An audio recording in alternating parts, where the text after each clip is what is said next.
A gente está de volta e eu estou aqui baixando os e-mails e há vários ainda por virem.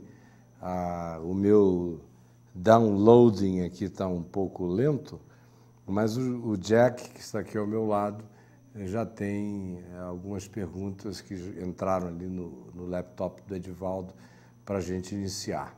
E boa noite, meu querido, tudo bem? Boa noite, querido. Por enquanto só estão ouvindo a voz do Jack. Dá para você dar uma viradinha aqui para mostrar o Jack Motif? Boa noite, pessoal. A igreja está junto mais uma vez. Eu dei uma olhadinha no laptop do Edivaldo. E vi que o Rogério tem uma perguntinha. De onde é o Rogério? Não vi. De onde é, Edivaldo? Dá para Ele saber? se apresenta aí? Estação São Paulo. Estação São Paulo. Joia. E o Rogério faz uma pergunta concernente aos versos 14 e 15, se é possível estancar esse processo. De que dá... Vamos ler aqui. Se não me Ao engano, contrário, cada um é tentado pela sua própria cobiça, quando esta o atrai e o seduz. Então a cobiça, depois de haver concebido, dá à luz o pecado. E o pecado, uma vez consumado, gera a morte. Ele quer saber o quê? Se é possível estancar esse processo, acredito eu, rumo ao pecado, para não se pecar mais. Para se pecar mais, a única receita que eu tenho de todo o coração é crer que o sangue de Jesus nos purifica de todo pecado, porque eu peco todo dia, peco até quando acho que não estou pecando. Especialmente, o pior pecado que eu peco é aquele pecado de dizer hoje eu não pequei. Aí esse foi um dia desgraçado para mim, porque de fato há muitas formas da gente manifestar o nosso pecado, até porque nós somos em si pecado. A gente carrega essa psicose básica, essa esquizofrenia essencial, essa doença que está instalada no mais profundo da gente. Agora, indo para as questões bem práticas relacionadas aqui a Tiago, você veja a sequência do que ele diz. Cada um é tentado pela sua própria cobiça. Ele está dizendo, não projete, não transfira, não diga eu fui tentado por Deus, porque Deus ninguém tenta, porque Deus não é tentado pelo mal. Então, ele chama a coisa para o mundo real. Ao contrário, cada um é tentado pela sua própria cobiça, quando esta o atrai e o seduz. Parece até redundante, porque uma cobiça que não atrai e não seduz não é cobiça. Não é como é que eu cobiçaria o que eu detesto. O que eu detesto eu rejeito. Então chega a ser uma construção completamente redundante, quando ele diz, cada um é tentado pela sua própria cobiça, quando esta o atrai e o seduz. Ela só não é completamente redundante porque eu, pessoalmente, acredito que Tiago está revelando uma sutileza aqui. Ou seja, existe em todos nós cobiças diversas em estado latente. Está presente em nós, num estado latente, dormente. E ela pode se levantar, ela pode se erguer, ela pode aparecer para nós como, de repente, algo que sai desse estado de latência, vem para uma dimensão patente e se transforma naquilo que antes estava no inconsciente. Depois tomou o seu lugar no subconsciente. Daí deu um salto para o estado consciente e no estado consciente isso se transformou em desejo, em posse, em sedução, em vontade de ter. Então a viagem é essa. No inconsciente da gente, em estado latente, existem diversas formas de cobiça. Na dimensão subconsciente, existem aqueles elementos que às vezes brotam, eclodem, assim, aparecem. Em outras ocasiões, esses elementos que vêm da inconsciência para a subconsciência se transformam em vontades conscientes e deliberadas. Quando isso acontece, instala-se na gente aquela vontade de fazer, aquele desejo de realizar, aquela sedução por alguma coisa que a gente começa a dizer: se eu não fizer isso, eu não me completo. Se eu não realizar isso, eu serei menos gente, menos homem, menos qualquer coisa. E aí já é a desculpa que o ser dá por estar seduzido pela sua própria cobiça. Mas dificilmente a gente tem coragem de dizer: eu estou seduzido pela minha cobiça. A gente sempre diz: vem de fora, meu Deus, o diabo está me tentando. O que a gente precisa saber é que o diabo não tem o poder de tentar ninguém se ele não usar a própria natureza do indivíduo, a constituição dele e a circunstância e o momento. Quando você olha, por exemplo, para a tentação de Jesus, que a Epístola aos Hebreus diz que ele foi tentado em todas as coisas à nossa semelhança, mas sem pecado, o que a gente está vendo ali? A gente está vendo um ser tentado, que era tentado apesar de não ter pecado, e de não ter pecado por ter sido tentado, portanto, ser tentado não é pecado. Mas o que foi despertado nele? Tinha uma cobiça pecaminosa nele? Não. Havia a constituição humana e a circunstancialidade. Depois de 40 dias sem comer e sem beber, teve fome, claro. E aí não é necessariamente aquela cobiça que chega de maneira malévola. Naquele caso, ela chegou do modo mais natural possível. Quem está há 40 dias sem comer e sem beber está doido para comer e beber, está com fome. É lícito comer. Portanto, o problema não tem a ver com licitudes e ilicitudes, tem a ver com a relacionalidade da proposta. Porque se fosse uma senhorinha, uma velhinha, que chegasse boazinha e dissesse: ô, meu querido, meu filho, que Jesus tinha 30 anos de idade, a gente fica sempre pensando naquele ancião de dia: não, rapaz, ô, meu filho, você está com fome, está tão magrinho, está pálido, será que eu posso levar você até a minha casa e te dar um pão?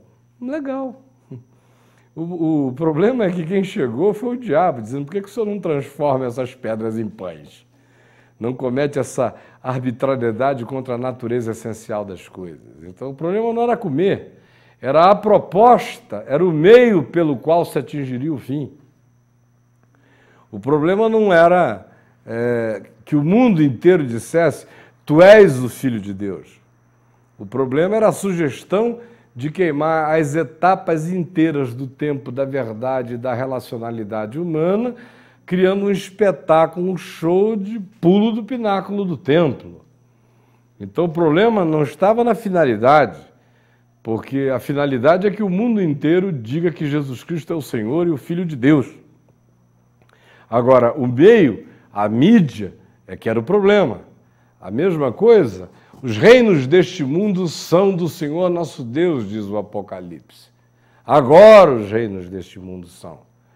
Na tentação de Jesus, a questão era: prostra, fica de joelho, aqui bonitinho, legal, faz uma posição devocional, fica de 4 para o diabo, porque os reinos desse mundo serão teus. Então é o meio que falsifica a própria pureza do fim a ser alcançado. Voltando à sua questão, eu diria que a sutileza é essa. Em nós existe em estado latente o potencial para todas as formas de cobiça. Aí, quando essa coisa eclode, ela brota, e às vezes ela brota na mesma medida em que ela foi repressa. Você reprime, reprime, reprime, porque você não está vivendo, como o Tiago disse, na lei da liberdade. A lei da liberdade é aquela que tem a ver com as escolhas da consciência iluminada pela verdade. Não estando vivendo na lei da liberdade, você está vivendo na lei dos mandamentos da morte. A lei dos mandamentos da morte apenas diz não, não, não. E o cara introjeta proibições. E essas proibições se transformam num magma na interioridade, no inconsciente do cara, de material ebuliente. E uma hora essa coisa começa a tentar romper a crosta. Aí chega naquela camada anterior à superfície da terra, vamos dizer assim, usando isso como ilustração para a consciência humana. Chega naquela dimensão anterior, que é o subconsciente. Aí começa a ver tremor de terra, começa a ver rachadura aqui, pequenos terremotos e abalos sísmicos, mas que já denotam o sinal de que a qualquer momento um furúnculo terráqueo vai se abrir na superfície da terra e lava vai ser derramada.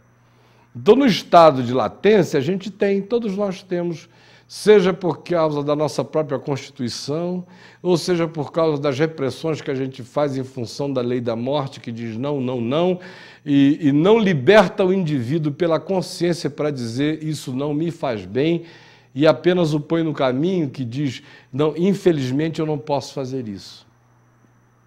Há uma diferença enorme quando uma pessoa diz, isto não é bom para mim, e quando ela diz, puxa vida, infelizmente eu não posso fazer isso. 98% das pessoas que eu conheço que se confessam discípulas de Jesus, elas dizem, infelizmente eu não posso fazer isso. Porque se pudesse, eu faria. E se chegasse assim, um mandamento divino de revelação indubitável, dizendo, olha, cada um faça o que quer, muita gente ia cair numa gandaia que não tem tamanho, porque a maioria não deixa de fazer as coisas pelo discernimento de que certas coisas, em sendo feitas, produzem o mal para nós. A única relação que eu tenho com alguma coisa que eu não devo fazer e que não faça mal a mim, é se ela for fruto da minha consciência que diga, eu não farei isto porque eu sei que isto faz mal a mim. Mas enquanto eu digo, como a maioria dos crentes dizem, infelizmente, tudo que é bom é pecado, vocês já ouviram essa frase? Infelizmente, meu Deus, tudo que é bom é pecado. Ou não pode, ou engorda, né? Ou faz mal à saúde. Aí o cara, eu não posso comer isso porque engorda. Eu não posso comer a fulana ou fulano. Ela engorda, ou eu me dano. Eu não posso fazer isso porque faz mal à saúde. Mas é sempre uma infelicidade por não poder. Nunca é a felicidade de poder dizer eu posso não fazer, porque eu sei que faz mal a mim.